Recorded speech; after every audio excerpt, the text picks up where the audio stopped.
Hello everyone, this is Kat, and welcome back to Crossout, and today I gonna do a developer's blog review on the Crossout 0.11.0 Return of the Founders update.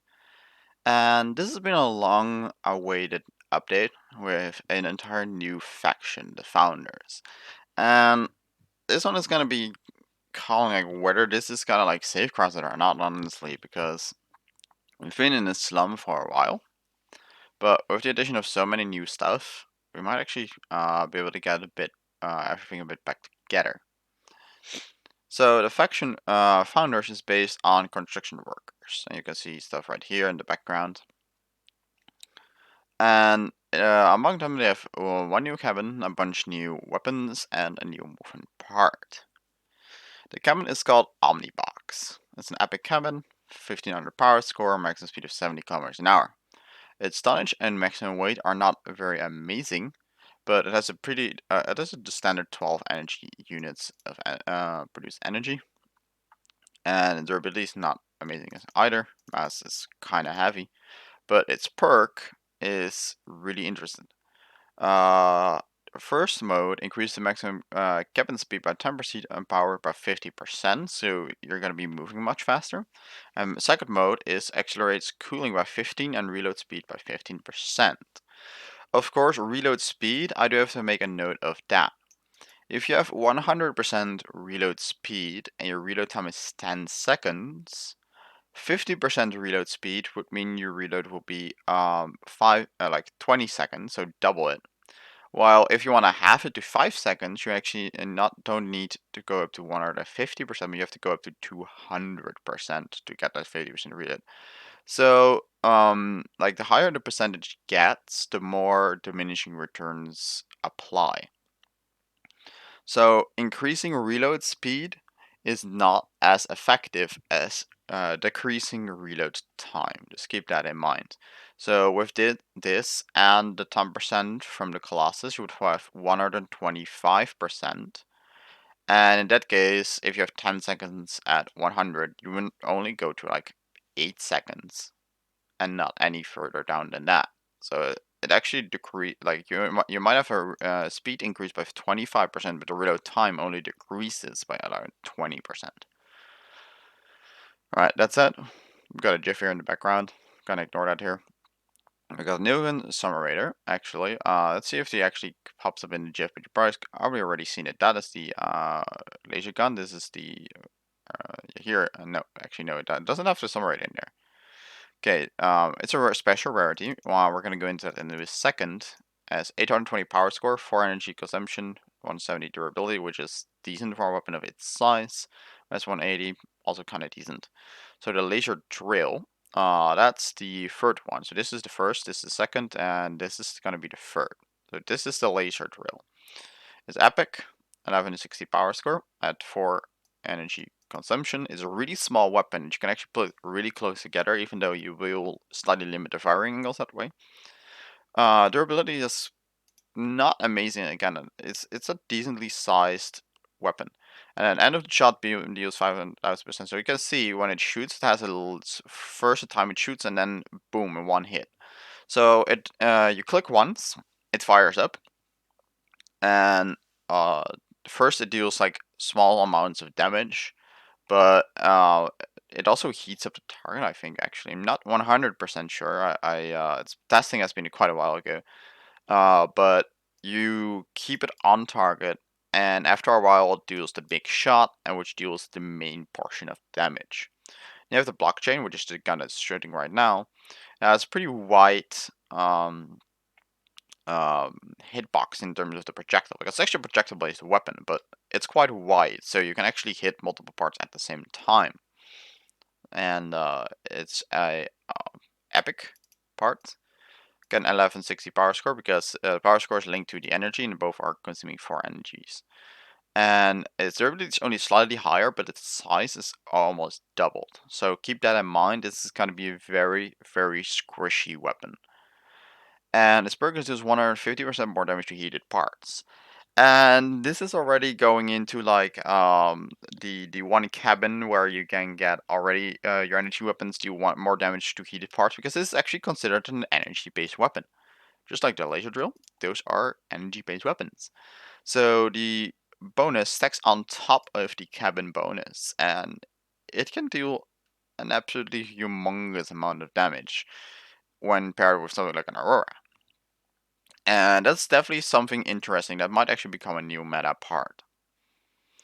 Then we got the Annihilator drone, legendary. 4 energy points, 600 power score. You get 4 base launches, just like any other drone deployer. Perk when dealing damage, reduce the enemy's cabin power by 6%, stacks up to 10 times, and effect lasts 2 seconds. So you can reduce the cabin power of the enemy by 60%, and that's really gonna slow them down. Furthermore, when targeting you actually target the enemy based, like similar to the Caucasus. You activate the drone with, for example, with the bound button. The first example is left click. Then if you're in radar range, and also within weapon range, because those are slightly different, because there is a maximum range to the weapons at which, if you have further radar range, it doesn't matter anymore.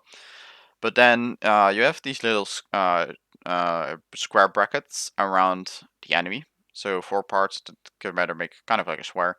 And when you click that, they converge together. You can hear like small beeping sounds, like beep beep beep, and the drones will fly over.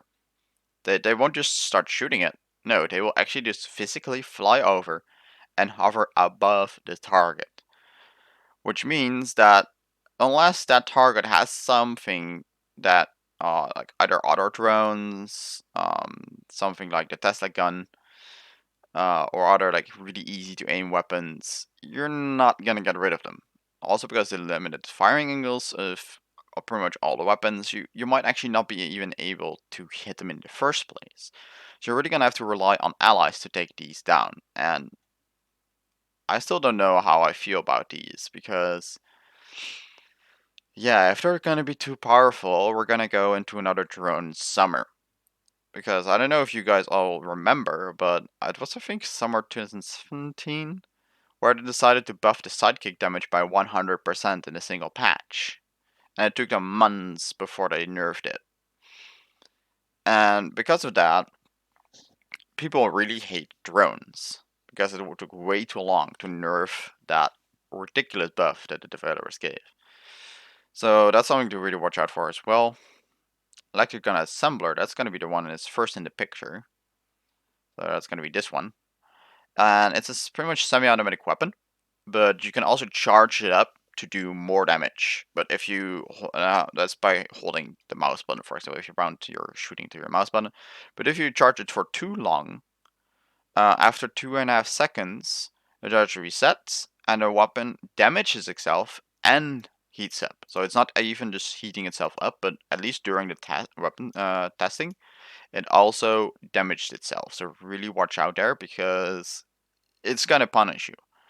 And I don't know why they even did that. Like in the testing, it wasn't even that much of a powerful weapon. It has 6 energy drain, and I think it has like a lower DPS than even a Reaper or something like that. And it's not burst oriented like something like a Typhoon or Tsunami, which generally actually is the more popular choice because burst based weapons can just like you shoot once and all the damage is there. And then you can spend time dodging and retreating while reloading, and then move out again to hit again. So that's actually a really popular thing, and this thing doesn't have that.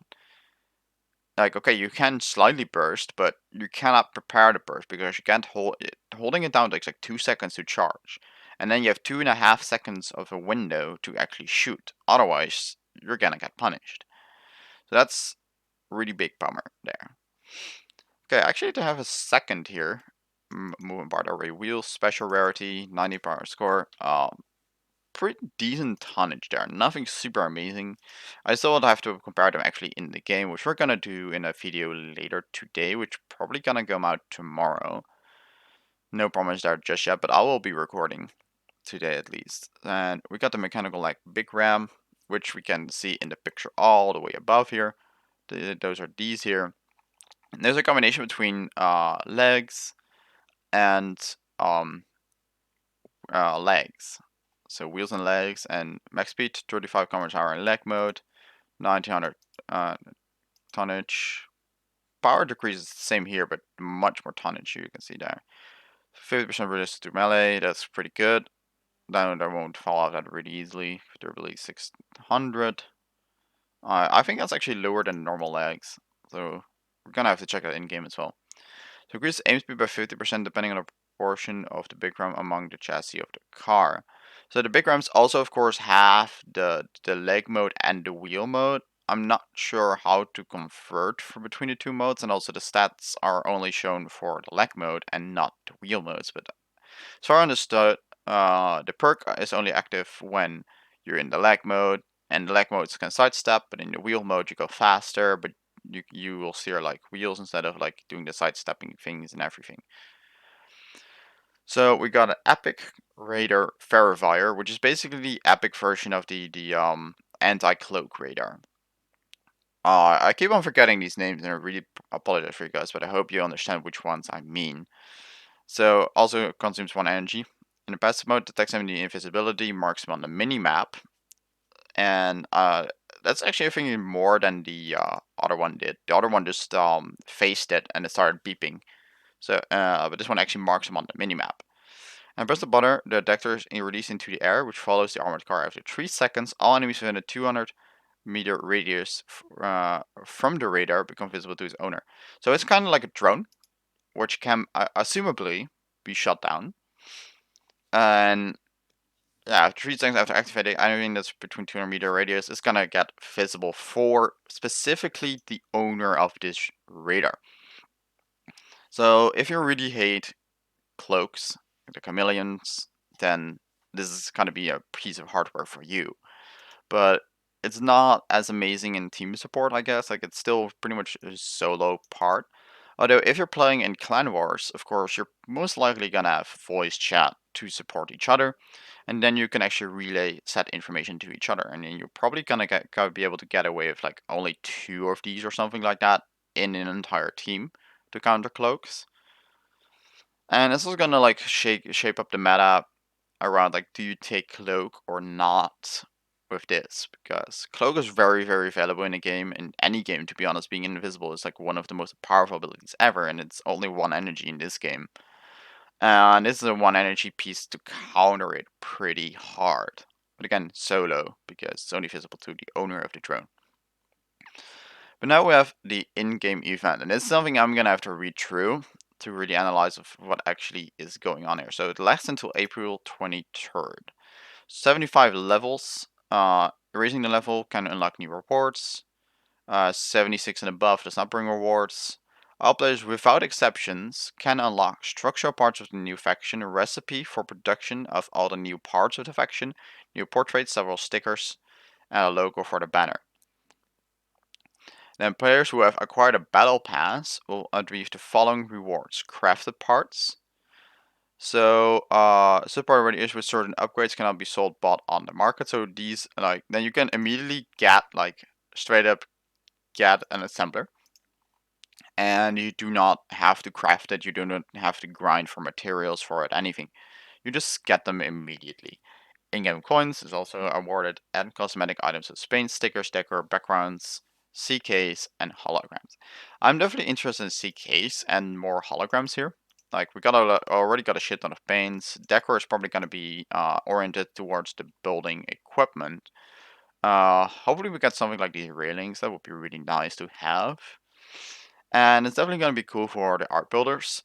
And as far as I understand, those are just tradable just fine on the market, and that's what how I'm gonna be supporting it. Basically, I would not like it if they were limited to the Battle Pass only.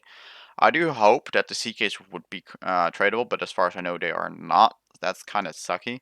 So people that really want to have that CKs are gonna be forced to take the Battle Pass. Okay. Marks with a lock icon are only available in the battle pass. When event ends, works to all recipes and structure parts and then manage to unlock. All locked parts, except for structural parts, can be purchased on the in-game market. When the event ends, all locked recipes will be unavailable. The structural parts can still be unlocked sometime after the event, and the unlocked medal will be announced later. So this is only like a temporal faction. And it's gonna be lasting until here today, 6th of February, until the April 23rd. And the 75 levels are assumably gonna be like similar in speed as the normal levels, the normal factions. So you're gonna have to absolutely grind your ass off to get all the rewards. And again, I'll have to actually launch up the game and to actually look all the rewards, and that's gonna be a follow-up video. And that's it. We're just gonna go on to the event leveling up. You're gonna use your level by completing special daily and weekly challenges. So you have to specifically do challenges, not just battle XP. Okay, that's gonna be very different then, because then you're forced, you're specifically gonna be doing specific tasks, and that's something we as a player base generally don't like compared to just leveling factions up. To be honest, I don't even know why they're doing this, but again, we're gonna have to see all that when we actually get into the game. End of day, outstanding daily challenges. Outstanding.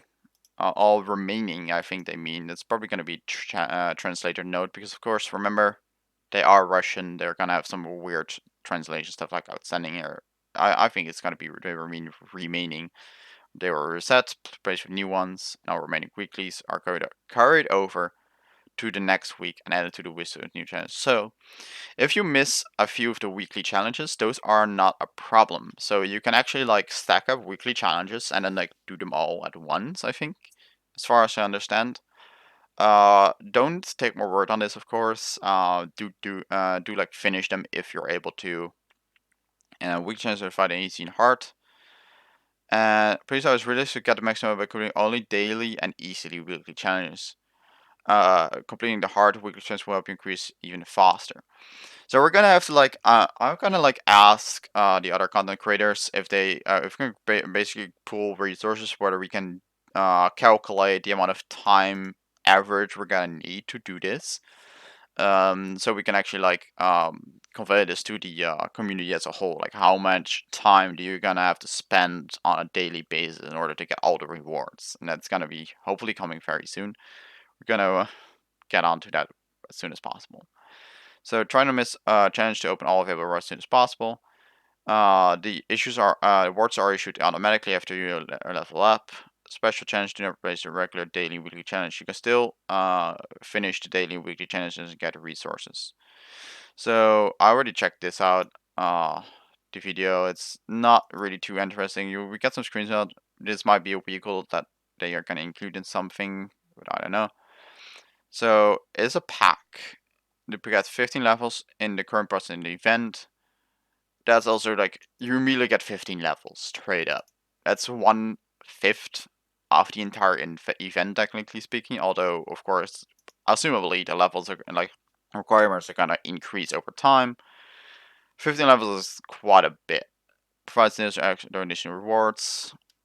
And gonna only purchase only once. So again, they're repeating what they're. This here is exactly the same right here.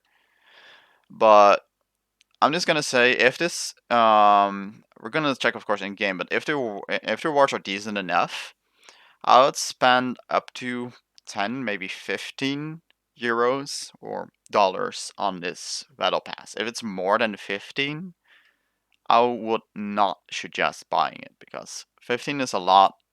We're already buying a whole bunch of packs. They always bring like a pack after update. That's kind of a pain. So about a special rarity, we got a whole bunch of new weapons.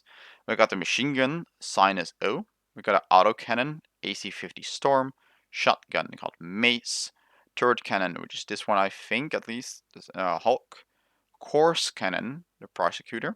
That's something I'd never feel interesting. Like, what is a course cannon? If it's just like non-turret that they mean, or what?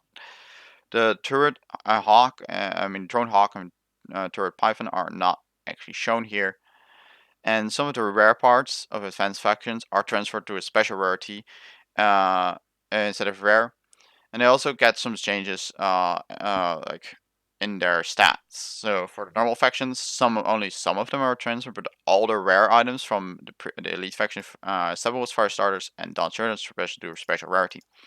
Note that the special rarity has a higher power score per energy multiplier. So, like, where otherwise guns were like, I think 500 for 4 energy, the special ones are actually like 840 at 4 energy. So you're gonna increase your power score by quite a bit. Like, I had a build That 3 rare shotguns at 4 energy each at 3,300, I think, but after putting on the new guns, it was almost 4,000. So that's where basically for 12 energy worth of rare weapons changing to the special rarity, you're gonna see an increase about 800 to 1,000 power score. So the weapons, the Piercer, damage increased by 4%. Again, the power score here for 3 energy is from 450 to 615. Durability gets increased, mass gets increased. Golem at 2, you can go from 300 to 410. So again, 110 for 2 energy, 55 extra power score per energy. So guys, whip out this calculator. So it's not quite 1,000 because it's 550 at 10. So that's like 660 at 12 energy. Damage increased by 16%. That's a pretty big buff. And also 8 points of extra durability. Wow.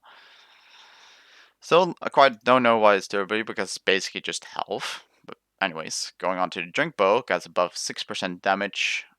Power score goes up. And has an almost 53 points of extra durability. That's nice. There's a bunch of extra durability points there. Synthesis gets also up. No damage increase. That's good. The spear goes boom goes gets 11% more damage. But of course, it's only the original rare spear, and generally spear builds already use lens a lot, so I'm not really worried too much. It only really closes the gap between the lens a lot and the boom spear. So the melee weapon circular saw, damage increased by 18. And some other buffs here. The drone sidekick, damage increased by 12. Drone durability increased. Module durability increased and everything. Revolver Emily, ouch, just gets his power score increased and no other buffs. That hurts. Those revolvers really aren't very popular weapons. So yeah. Onto the cabins. So the bat gets a speed increase, power score. Well, this one's the one that goes up to special. Amount of energy from 10 to 11. Tonnage it reduced. Weight limit reduced. Durability reduced. So it goes from a medium to a light cabin. Right there. Pilgrim remains a medium cabin. Power increased. Power score increased. Amount of energy is increased to 11. Tonnage durability all increased. Mass is also reduced. So that one has got an overall buff. Even though the power score goes up, it's not that noticeable, to be honest, I would say. Jawbreaker, quite nice. Power score, well, I think power score is increased, but we don't get the increase in energy. It's still at 10. Please do that. Note that. That's a bummer because I said I would actually like universally keep the power score equal to the. The energy they give equal to the rarity. That would have been really nice, but apparently they're not yet ready for that. So other than maybe the bat, to be honest. Like the Pilgrim, still really bad building like dimensions and really odd shaping. It's really holding it back. Jawbreaker not getting the extra energy point basically makes it redundant because at 1100 power score, why would you just take something that at 750 power score takes one more energy with the growl? But it does, of course, have 17,500 kilograms of mass, and if armor were only more meta, like if you throw in a lot of the heavy armor, and like if those would take less power score, like then I would really start considering the heavy cabins, but they still really need the buff armor there, that regard. So for some hardware, chassis deck or CKs and etc. can also get the new special rarity. They have changed the rarity are different contains where they can be obtained. This new rarity, new trial special appeared in game. Parameters of epic parts can be updated. New parameters in the game. I'm not sure what they mean with that. It doesn't mean they change the stats of a whole bunch of new epic, like of the older epic parts. No idea what I mean with that. And sometimes these patch notes really are vague. So upgrade rework. Then this is gonna be really nice. So all part upgrades are divided into groups. receive 1 bonus for each group in the upgrade list. If a part has 1 bonus group, it can only have 1 upgrade. 2 bonus groups can have 2 upgrades. 3 bonus group, 3 upgrades. So this is from the fusion system, where like you can combine 3 weapons to get like 10%. You consume 2 of the 3. So actually, if you want to upgrade 1 rare, you're gonna have to buy 3 of them, and 2 of them are gonna get like lost in the progress. So this is really expensive. To upgrade it once is gonna cost you 3 times the amount as just obtaining the normal item at originally a random bonus. And some of the best bonuses included like I think 5 or 10% extra damage, or 10% faster reloading, and like 5% extra damage. Those were like among the best upgrades. So yeah, these upgrades weren't very noticeable and really were like full on end game. And now they're really reworking that. So they have groups, and I assume that it means, for example, like reload and damage would be group 1, accuracy and damage fall off would be group 2, etc., etc. So you can only get 1 bonus from a certain group. And bonus is still random. Part still requires 2 of the same parts consumables. The upgrades to the maximum performance while the person jobs are stopped and the motion are issued together and considered now 1 upgrade. So those are fused into 1. That at least reduces the amount of RNG value of like weapons that are like, heat based, and especially because like think of like machine guns. They had like 10 different upgrades. So you only had like 10% chance of getting the one you have. Like it's already bad enough on the cabins that only have 2, where you have a 50% chance of getting the wrong one. Like it was already bad enough. Like sometimes having to craft up to like 4 fused like cabins to get that hauler upgrade that you wanted, because almost always you want to get the hauler because of the maximum mass being more important than the maximum tonnage, because with tonnage you can increase by adding wheels. Maximum mass you cannot quite normally get from any other than engines and cabins, so that one was just one I was focused on. And yeah, so when upgrade a part again, you guys set a new set of bonus or keep the old one. Spartan overs will not recur in either case. So if you try to re-roll, so apparently you can re-roll the upgrade, and then you can either decide to keep the old one or get a new one. But at the same time, like, why wouldn't you, if you're already getting 2 more to re-roll it, why wouldn't you get like just 1 more and then just make an entirely new one if the first one was decent enough? Like if that one was absolutely like unusable upgrade basically, then I wouldn't keep it. But for things like weapons, any of the upgrades will technically benefit it. So at that point, like, why not just have 2 fused guns instead of 1 re-rolled fused gun in that stat? Don't quite really get that. So yeah. If you already upgrades, it will change as follows. The all bows include a new upgrade system that has been preserved, and an additional random bonus from the other groups have been added to it. There are a number of additional bonuses and a number of upgrades groups for each parts. If you have multiple same upgraded parts, then after they receive the same additional perks. If the old bonus is not included in the new upgrade system, new bonus will all randomly selected. I'm integrated for free again. So, boost damage, bonus, the bonus size has been changed in the new system, then your part will also change it. 2 more random bonuses will be added to this bonus. Okay, if you're missing an upgrade, for example, to reduce recoil, grenade or free of charge upgrade will achieve 3 random new bonus. So of course they say right here, but I don't really quite say it here. You actually get 3 bonus instead of 1 now. Now I'm not quite certain whether the actual like percentual values are better or worse. So for example, if it's still 5% damage or whether it's become 10 or 3. Nobody knows right now until we actually go into the game and try those things out. Crafting parts on chassis, I think they mean movement parts are crafted 2 at a time. So exceptions are small wheels, medium wheels, and the track, and all the rare movement parts. So this means that if you craft for example, twin wheels, you actually get a pair of them, so you can immediately put them on the build instead of only having one on one side and then still sticking to the medium wheel on the other side. So recipes for crafting common rare and epic parts, they reduce the number of parts The craft rare and epic parts. Change the amount and set of resource required for the progress parts up to legendary rarity. So what they're basically saying, reducing the amount of previous parts needed, which were, they say changed, but they just mean increased the amount and set of resources required for the progress parts up to legendary rarity. So they're making it just, like easier to craft the rare and epic parts because you're not as bound as to what commons and rares respectively you already have. But you're gonna need more resources in return, so the actual grind time is not really gonna improve. It might actually get worse, depending on how much of the extra resources we're gonna need. We're gonna have to, like, calculate all that stuff again. So, for raiders, they no longer took damage from explosions. This is basically the space armor nerf after the clan wars changed from decor armor spam into radar spam. When hit, yeah, basically this is yada yada yada. Um, all that stuff is just basically the buff for that spaced armor.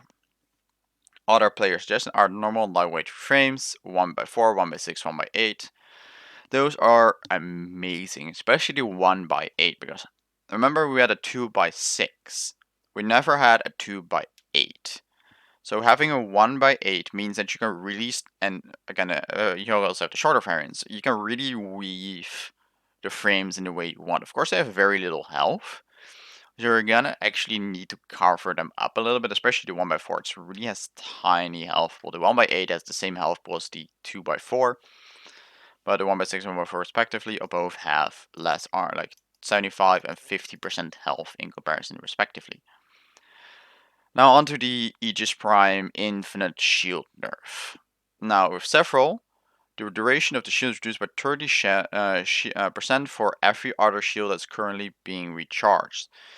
So all three are ready for activation. The first shield will last 4 seconds and will begin to reset. If you activate the shield while the first one is recharging, duration will be reduced by 30%. If activate the third shield while the two are recharging, will be reduced by 60%. However, there's a loophole here. If you activate the second one a split second before the first one runs out, it will still have 100% duration. And if you activate the third one, while the first one is recharging and the second one is still active, then it will only lose 30% duration. And then by then, hopefully, the first one will be done charging again, and it will only have to deal with the second one recharging, so you only have a 30% uptime decrease. And just the question is, can you still make an infinite shield with 3 of these active? Because you probably still can, seeing like generally how they have time left if they just really drive around fast with a cheetah. Now onto the hover nerf. They reduced the flight altitude by 14%. I still don't know why I did that, because the higher altitude was actually like nice about the hovers. Like it wasn't really making them that much stronger, but it was just more convenient for the users for them. This is just gonna piss off hover players, but it's not really gonna help other players, honestly. Porcupine Annihilator to increase the barrel durability, like sparks and some machine guns, allowed the enemy to card to be destroyed with its own porcupine weapons. So that was one thing. Like the porcupine, the biggest like skill factor of it was watching when to release the barrels, because you have to release them right when the enemy was shooting at you, they would blow up in your own face, and that was like a skill thing. But now with the increased porcupine mine layer, you're probably gonna just be able to just WM1 everyone, just drive forward and spam the left mouse button to release those barrels as fast as possible. Don't know how I feel about it, honestly. So the Blight Cabins perk has been nerfed. 40% instead of 50% increased damage and lasts for 8 instead of 10. Hardened Track, the mass decreased and the power penalty has also been decreased. So a small buff for the triangle, medium like weight Hardened Track, which is quite nice. We got a new PvP map, which you guys probably all have seen already by the testing phases. Got a bit of lore around it. Time of day and night in Crossout has been added to a bunch of maps. Control 17 seconds, Nelka Grat, Ninja Sour, Power Plant, Broken Arrow, and Ashen Ring. So they can have different like weathers effects. It can be raining, it can be sunshine, it can be dark, it can be light. And this is gonna actually like really be nice for things like the Will-O-Wisp paint, which is of course the glow in the dark paint, which is really cool during night modes. And there was only one night map previously, but now there's a bunch. So you're gonna probably see those paints pop up again, which is pretty nice to see. For clan battles, there's a whole bunch of changes. I'm gonna just let this go for like right now. I'm not really gonna go through them because I'm honestly not a very much of an expert on clan battles because I never really played them myself. So you can pause the video right now, read through these, and make your own decision of that. But Lamp gets 2 new maps added to rotation. Bunch of maps added to the like maps added to a bunch of raid rotations. I mean. Button to add to the spectator screen to hide additional information about the player being spectated, banner, parts styled on the card, etc.